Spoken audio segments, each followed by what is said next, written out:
So now we've marked our reference point, we take our string line and run it out along all those posts we've marked. So 2 at the end where we're going to have the end assembly, and then 1, 2, 3, 4, 1, 2, 3 more to give us a good alignment. Now, as you can see, because the ground changes, when we've run out the string line, it's not very level. So this is going to help us now to adjust those heights to get it with a very nice visual look of the wire. So this one in the middle here, we're going to bring down these ones, and then we'll just see how it's looking from an alignment point of view. What we don't want to do, because this fence has got mesh, is bring many of them up. So if we bring them up, then the top of the mesh is going to come up and the bottom of the mesh is going to come up and leave a gap to the ground. And because we're doing a dog-proof fence, that's an issue. So really what we want to do is go down. As you can see, these posts are quite long, so this back fence is higher than the usual. Normally this string line, and if we walk over to the fence going the other way, which has more regular height 125 centimeter posts, you can see that the string line is quite close to the top. So normally you can't go up too much anyway, or you're going to come off the top of the post. So we're going to do the same on this one.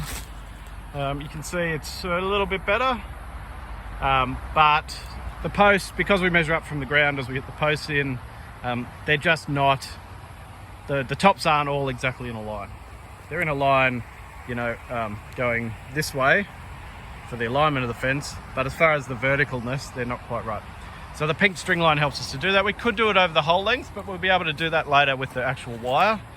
What we want for the time being is we want to understand how the wire is going to flow in to this last point, and therefore what the alignment of this string is going to be able to line up the wooden horizontal pole with it.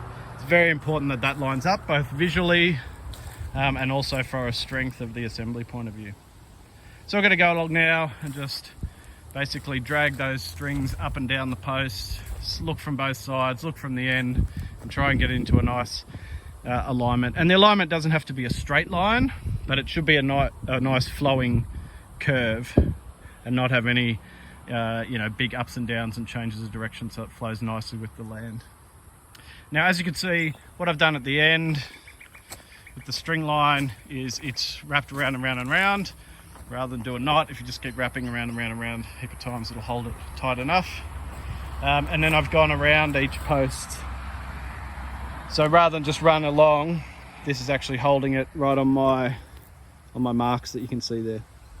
So now it runs along from each one to the other. I can stand back, have a nice look at how the alignment's going to come up, and just start to simply align these because they're tight. I can pull them off, move it down a bit like that. That's moved down a couple of centimeters, or I can bring it back up to where I need it. So I'm going to go along now and align those.